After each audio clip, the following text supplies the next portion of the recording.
नमस्कार, उत्तराखंड प्राइम देख रहे हैं आप। मैं हूं आपके साथ प्रीति और बुलेटिन की शुरुआत करेंगे, लेकिन उससे पहले सीधा आपको मुजफ्फरनगर लिए चलते हैं, जहां सीएम धामी उत्तराखंड राज्य आंदोलनकारी शहीदों की पुण्यतिथि कार्यक्रम में शामिल है। और आए हुए सभी उत्तराखंड आंदोलन में भाग लेने वाले सभी भाइयों एवं बहनों, मुजफ्फरनगर क्षेत्र के बड़ी संख्या में यहाँ पर आए हुए सभी हमारे सभी गणमान्य सभी उपस्थित भाइयों बहनों एवं संस्कृति विभाग के हमारे सचिव श्री हरीश चंद्र सेमवाल जी और बीना भट्ट जी, मैं उपस्थित पत्रकार मित्रों एवं छायाकार बंधुओं, मैं सबसे पहले तो हमारे आंदोलनकारियों द्वारा जो राज्य निर्माण के लिए सही गई कठोरतम पीड़ाओं में से एक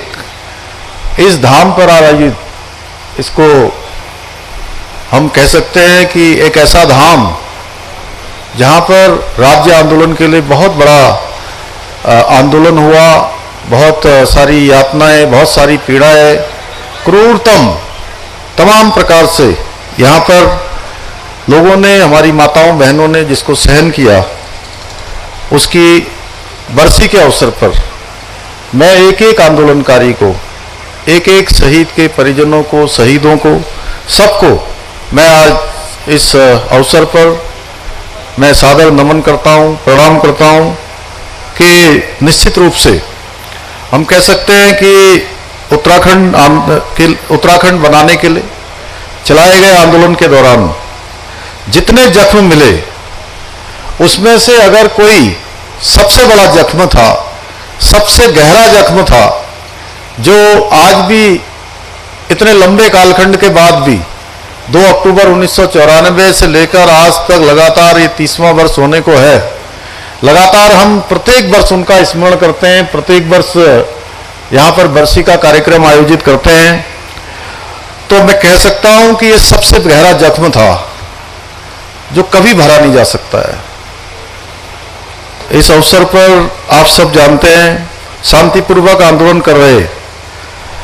उत्तराखंडियों को ये घाव, ये आज तक नहीं भरा और प्रदेश का एक एक जन आज भी इसके दर्द को महसूस करता है। पिछले वर्ष हमारे महेंद्र भट्ट जी, इनकी पूज्य माता जी, इस पूरे आंदोलन में किस प्रकार से उन्होंने भाग लिया था, आप गत वर्ष बहुत भावुक हो गए थे। और इस राज्य आंदोलन में जो रामपुर तिराहा कांड में गोलीकांड हुआ था, उस गोलीकांड में रविंदर रावत जी, सत्येंद्र चौहान जी, गिरीश भद्री जी, राजेश लखेड़ा जी, सूर्य प्रकाश थपलियाल जी, अशोक कैसिव जी और राजेश नेगी जी, ये उनकी शहादत हुई। उनकी शहादत की बदौलत ही ये उत्तराखंड राज्य बनने का मार्ग प्रशस्त हुआ। मैं आज इस अवसर पर उनको भी नमन करता हूं। इसके साथ साथ जो 1 सितंबर 1994 को खटीमा का गोलीकांड हुआ, जहां मैं भी पला बड़ा, जहां से आया, मैंने स्वयं 1 सितंबर 1994 के उस गोलीकांड को, उस आंदोलन को देखा। कितनी बर्बरतापूर्वक पुलिस ने लाठियां चलाई, गोलियां चलाई, किस तरह से अपने पैरों के नीचे आंदोलन करने वालों को कुचल दिया गया। वो बहुत ही दर्दनाक दृश्य था और उसको हमने अपनी आंखों के सामने देखा। हजारों हजार आंदोलनकारियों पर जिस प्रकार से गोलियां और लाठियां चलाई गई, उसकी परिणति हुई कि अगले दिन 2 सितंबर 1994 को मसूरी में गोलीकांड हुआ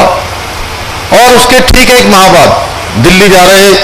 निहत्थे आंदोलनकारियों पर, हमारे भाइयों पर, बहनों पर, इसी जगह पर, ये मुजफ्फरनगर की धरती पर, उस समय की तत्कालीन सरकार समाजवादी पार्टी की सरकार थी। समाजवादी पार्टी की सरकार और केंद्र में उस समय कांग्रेस की सरकार, जो मौन होकर ये सब देखती रही, उनके मुंह से एक शब्द भी उस समय नहीं निकला। भाइयों बहनों, मैं कह सकता हूं कि उत्तराखंड के अंदर तो हमने, जहां उत्तराखंड की जनता ने लगातार हमको सेवा करने का अवसर प्रदान किया, 23 साल उत्तराखंड राज्य स्थापना के हो गए और हर बार उत्तराखंड के अंदर एक परिपाटी चलती थी, एक मिथक चलता था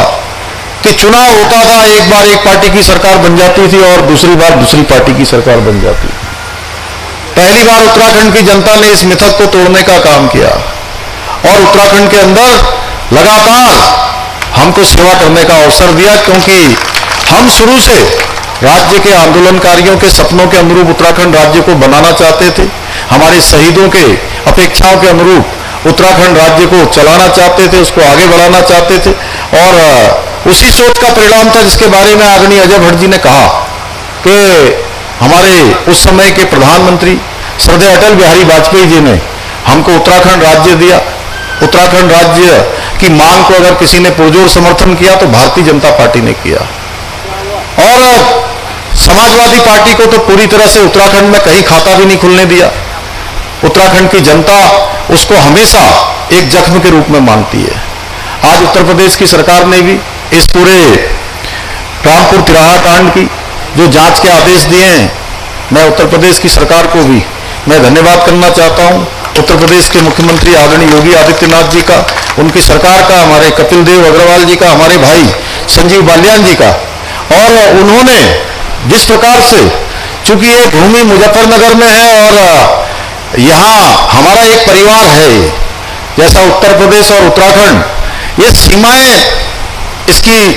तय हो गई हैं कि यहाँ से इस सीमा से इधर को उत्तर प्रदेश होगा, उधर को उत्तराखंड होगा। ये सीमाओं का सीमांकन हो गया है, सीमाएं तय हो गई हैं, लेकिन हमारे दिलों का रेखांकन नहीं हुआ है, हमारे दिल मिले हुए हैं। हम हमेशा एक परिवार की तरह हैं और ये जो अभी हमारी चर्चा हुई तो राज्य की सरकार ने बहुत सारा जो ये स्थान है, इस स्थान को ठीक प्रकार से हम यहाँ पर उत्तराखंड के बहुत सारे हमारे जो मूल संस्कृति से जुड़े हुए बहुत सारे उत्पाद हैं, उनका एक केंद्र हम यहाँ पर बनाएंगे। आज हमने तय किया है। इसके साथ साथ ये जो बरसी का जो कार्यक्रम है, क्योंकि आज ही के दिन पूज्य महात्मा गांधी जी का भी जन्मदिन होता है, उनकी भी जयंती होती है। स्वर्गीय लाल बहादुर शास्त्री जिन्होंने जय जवान और जय किसान का उद्घोष किया था, देश के अंदर किसानों को संपन्न बनाने की दिशा में एक बड़ा काम उन्होंने किया था। तो निश्चित रूप से इस दिन को एक और भव्य तरीके से और जो है श्रद्धांजलि हमारी एक बड़े रूप में यहाँ पर मनाई जाए, उसके लिए हमारे भाई संजीव बालियान जी ने अभी यहाँ पर कुछ योजना बनाई है और निश्चित रूप से चूंकि हम लोग वहाँ से आते हैं और सब लोग हमारे यहाँ के लोकल के स्थानीय लोग यहाँ पर रहते हैं, आप सब लोगों का भी एक कार्यक्रम है और मुझे बड़ा अच्छा लगता है कि संजीव भाई और पूरी टीम, हमारे कपिल देव जी पहले से भी आते होंगे, लेकिन संजीव जी लगातार आज मैं अपना सौभाग्य मानता हूं कि मुझे मुख्य सेवक के रूप में आज तीसरी बार इस श्रद्धांजलि समारोह में आने का सौभाग्य प्राप्त हुआ। उन अमर शहीदों को मैं श्रद्धांजलि दे रहा हूं जिन्होंने हंसते हंसते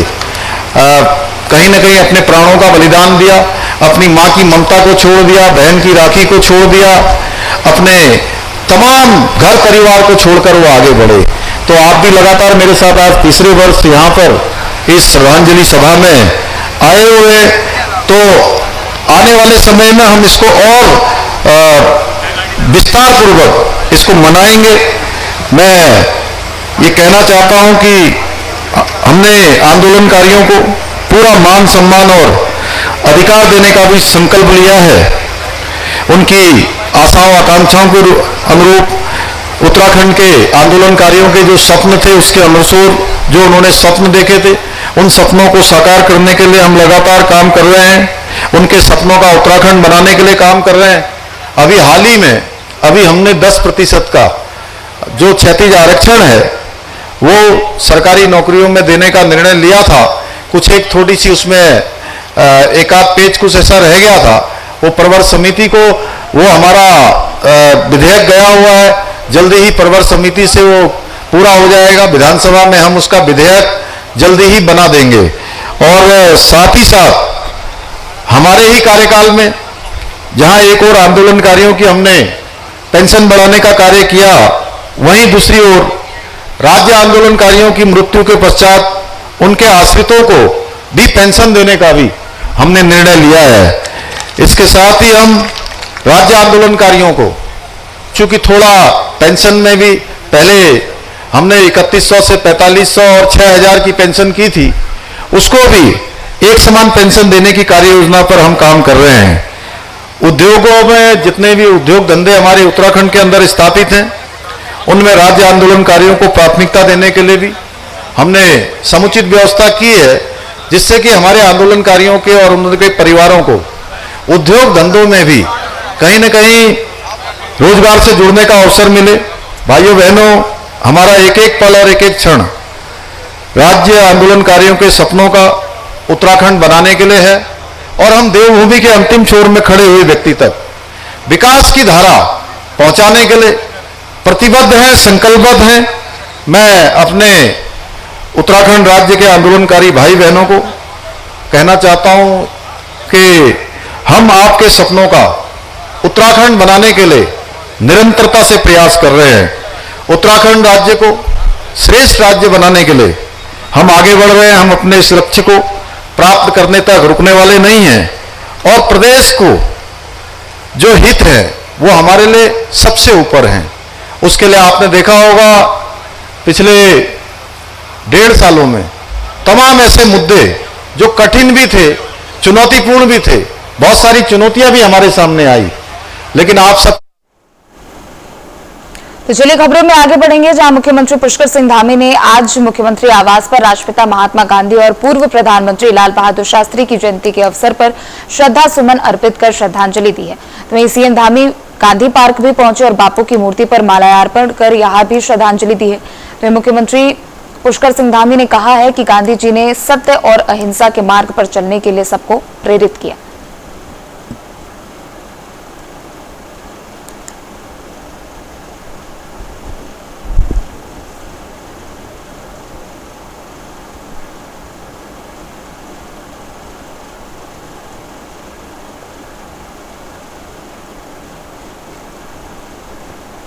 तो पूरा देश आज राष्ट्रपिता महात्मा गांधी और साथ ही पूर्व प्रधानमंत्री लाल बहादुर शास्त्री को याद कर रहा है, पूरा देश नमन कर रहा है। और ऐसे में सीएम धामी ने भी मुख्यमंत्री आवास पर दोनों ही महानायकों को श्रद्धांजलि अर्पित की है। सीएम धामी ने श्रद्धांजलि अर्पित करते हुए दोनों के संघर्षों को भी याद किया और साथ ही साथ दोनों के आदर्शों को भी याद किया और कहा कि उनके आदर्श और उनके संघर्ष हमेशा सभी को प्रेरित करते रहेंगे।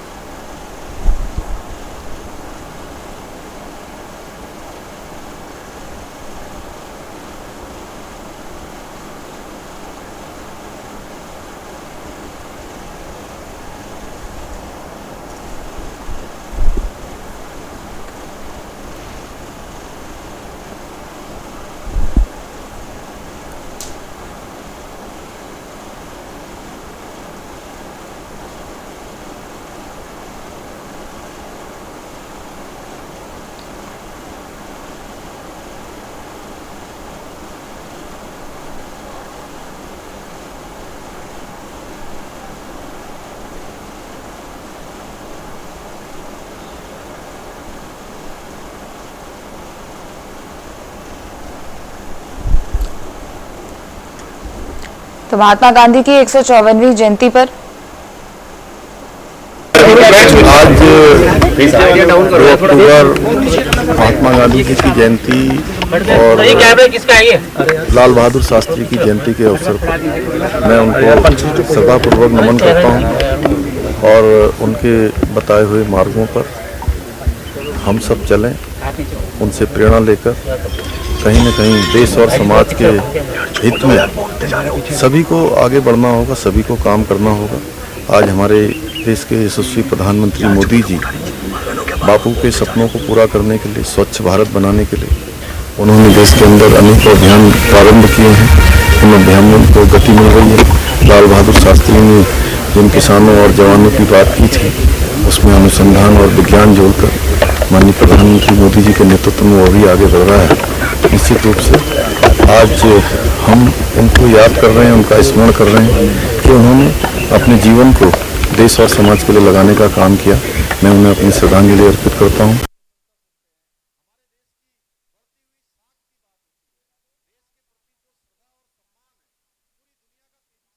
दोनों को पूरा देश श्रद्धांजलि अर्पित कर रहा है और ऐसे में सीएम धामी ने भी अपने आवास पर दोनों ही महानायकों को नमन किया है और अपनी श्रद्धा सुमन अर्पित की है।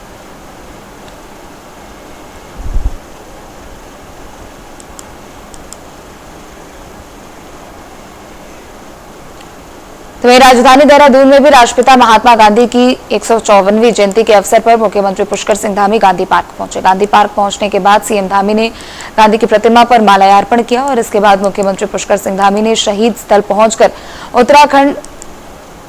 राज्य आंदोलनकारियों की पुण्य स्मृति पर आयोजित श्रद्धांजलि सभा में प्रतिभाग किया। दरअसल 2 अक्टूबर का दिन उत्तराखंड राज्य के लिए एक ऐसा दिन है जिसे उत्तराखंड वासी कभी नहीं भूल सकते हैं, क्योंकि 2 अक्टूबर 1994 के ही दिन उत्तर प्रदेश के रामपुर खंड में उत्तराखंड राज्य आंदोलनकारियों पर अमानवीय अत्याचार हुआ था।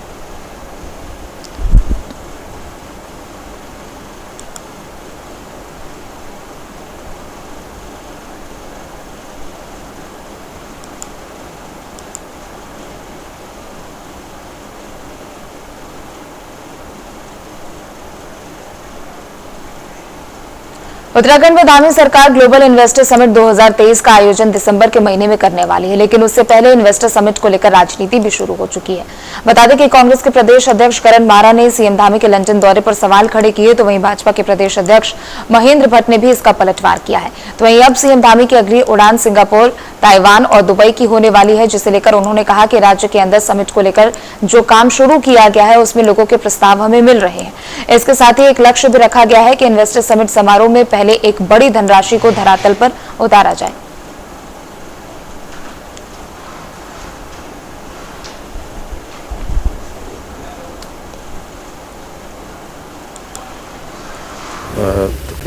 देखिए, एक हमने राज्य के अंदर एक काम जो इन्वेस्टर समिट के रूप में प्रारंभ किया है,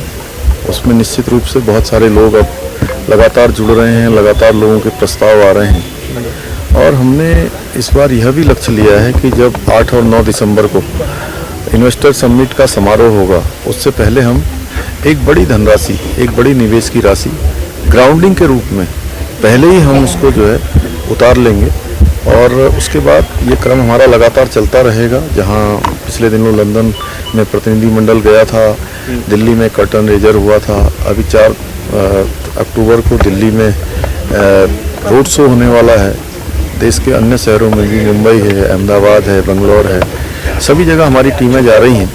और विदेशों के भी जो कार्यक्रम आगे प्रस्तावित हैं उनमें भी हम लोग प्रतिभाग करेंगे। हमें उम्मीद है हमारे सामने एक बड़ा अवसर ये इन्वेस्टर समिट के रूप में है कि आज पूरी दुनिया के जो उद्योग समूह से जुड़े हुए लोग हैं, निवेशक हैं, आज वो भारत की ओर आ रहे हैं, क्योंकि दुनिया के अंदर हमारे आदरणीय प्रधानमंत्री मोदी जी के नेतृत्व में भारत के प्रति लोगों की आस्था बढ़ी है, विश्वास बढ़ा है और कहीं न कहीं इसके कारण से निवेशकों का रुझान भी आज दुनिया के दूसरे देशों से हमारे देश की ओर हो रहा है। हम प्रयास कर रहे हैं कि उत्तराखंड में भी अधिकतम निवेश आए, हमारे सभी नौजवानों को, युवाओं को रोजगार से जुड़ने का अवसर मिले, उनको अपने घरों में ही जो हमारे नौजवान युवा हैं उनको बड़ी संख्या में रोजगार उपलब्ध हो। तो ये चमोली में स्वच्छता ही सेवा पखवाड़े और गांधी जयंती के अवसर पर जिला स्तरीय क्रॉस कंट्री दौड़ का आयोजन किया गया। बता दें कि स्पोर्ट्स स्टेडियम गोपेश्वर में खेल विभाग द्वारा आयोजित क्रॉस कंट्री दौड़ 3 वर्गों में आयोजित की गई, जो नगर के विभिन्न हिस्सों में होते हुए गिगरान मार्ग के स्टेडियम पहुंची। तो वहीं दौड़ के समापन पर सभी वर्ग में 5वें स्थान तक आने वाले प्रतिभागी को पुरस्कृत किया गया।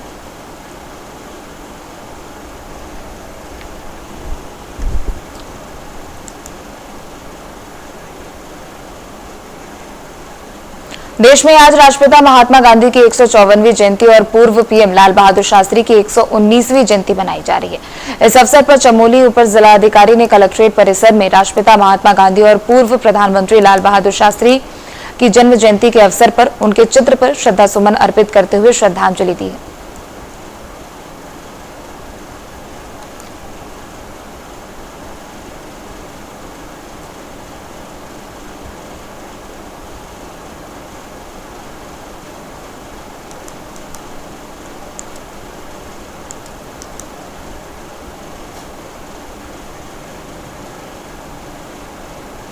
सूबे की अंतिम सरहदी निर्मल नगर पालिका के जरिए स्वच्छता पखवाड़ा के तहत अलग अलग जागरूकता कार्यक्रम चलाने में अपना योगदान देने वाले पालिका के पर्यावरण मित्रों, नगर के छात्र छात्राओं, एनसीसी कैडेटों सहित समाज सेवी पर्यावरण प्रेमियों दिनेश भट्ट और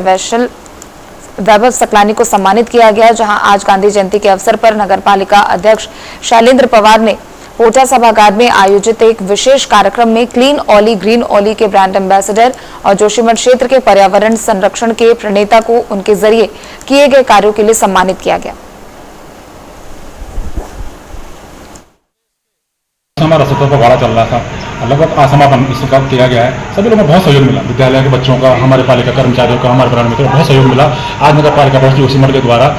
इन लोगों को सम्मान किया गया, चाहे पखवाड़ा हो या पखवाड़े से पूर्व भी इन लोगों ने मदद की है। चाहे स्कूली बच्चे हैं, इनको प्रतियोगिता आयोजित की गई, इनको भी हमने सम्मानित किया। हमारे पर्यावरण मित्रों ने जो लगातार हर वर्ष ठंड गर्म में यहाँ पर सफाई कार्य करते हैं, उनको हमने सम्मानित करने का सम्मानित किया है। इसके लिए समाज सेवियों को भी हमने सम्मानित किया है और स्वच्छता पखवाड़े में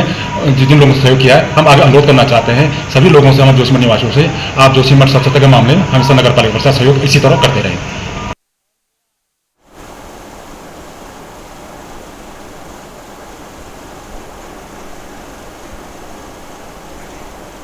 खबर पौड़ी से, जहां जिले में आज पूर्व मुख्यमंत्री मेजर जनरल भवन चंद्र खंडूड़ी का जन्मदिन बीजेपी कार्यकर्ताओं ने बड़े ही धूमधाम से मनाया। इस मौके पर बीजेपी कार्यकर्ताओं ने पूर्व मुख्यमंत्री की स्वस्थ जीवन और लंबी उम्र की कामना करते हुए मुख्यालय स्थित जिला चिकित्सालय में मरीजों के लिए फल वितरण कार्यक्रम चलाया। इस मौके पर विधानसभा अध्यक्ष ऋतुभूषण खंडूड़ी के समन्वयक अधिकारी जसपाल रावत समेत कई भाजपा कार्यकर्ता भी मौजूद रहे। तो हमारा जो स्वच्छता पखवाड़ा जो भारतीय जनता पार्टी का चल ही रहा है, और कल हमारे परम पूजनीय महात्मा गांधी जी का भी जन्म दिवस है 2 अक्टूबर के दिन। तो आज हमने जो है शहर के अनेक स्थानों पर माननीय सांसद जी, विधायक जी, नगर पालिका अध्यक्ष जी के साथ मिलकर के भारतीय जनता पार्टी के अनेक कार्यकर्ताओं ने जो है स्वच्छता अभियान चलाया। उसके बाद इसके साथ ही हमारे पूर्व मुख्यमंत्री भुवन चंद्र खंडूड़ी जी, जिनके दम पर जो है भारतीय जनता पार्टी उत्तराखंड में अपना बहुत बड़ा वर्चस्व बना पाई, और चाहे कोई भी चुनाव हो, आज उनके नाम पर उनके नियमों से और जो उनके द्वारा किए कार्य हैं, वह कार्य आज भी उत्तराखंड में एक मिसाल कायम करते हैं। तो ये आज उनके जन्म दिवस पर हम सभी भारतीय जनता पार्टी के कार्यकर्ताओं द्वारा यहाँ पर जो है फल वितरण कार्यक्रम किया गया, और उसके साथ ही जो यहाँ पर जो मरीज यहाँ पर थे, उनके स्वास्थ्य के बारे में पूछा गया कि क्या हालचाल उनका है। तो रुड़की के कोतवाली क्षेत्र सहित जबरेड़ा थाना क्षेत्र में खनन माफिया बेखौफ होकर खनन के काम को अंजाम दे रहे हैं। जहां पनियाला लाटदेवा शेख के जंगलों में खनन माफिया दिन में ही ट्रैक्टर ट्रॉली से लगातार अवैध खनन को अंजाम दे रहे हैं, लेकिन क्षेत्र के पुलिसकर्मियों को इस बात की भनक तक नहीं है और सवाल भी उठ रहे हैं कि आखिर ये कैसे मुमकिन हो सकता है। हालांकि प्रशासन को जिलाधिकारी के जरिए खनन न करने के सख्त आदेश दिए गए। वहीं इस मामले में जब नायाब तहसीलदार को अवगत कराया गया तो उनका कहना है कि मामले को गंभीरता से लेकर कार्रवाई की जाएगी। आपके द्वारा जानकारी दी गई कि लोगों के खेत से मिट्टी उठाई जा रही है। किसी व्यक्ति द्वारा इस तरीके की किसी भी कृषक द्वारा जानकारी नहीं दी कि हमारे खेत से कोई चोरी से मिट्टी का खुदान कर रहा है, मिट्टी उठा के ले जा रहा है। फिर भी हम उसकी जांच करा रहे हैं क्या है प्रकरण। यदि किसी ने अवैध रूप से मिट्टी उठाई होगी बिना अनुमति के, तो उसके खिलाफ नियम अनुसार जो भी कार्रवाई बनती है वो की जाएगी। तो चलिए फिलहाल इस बुलेटिन में इतना ही। आप देखते रहें प्राइम न्यूज़।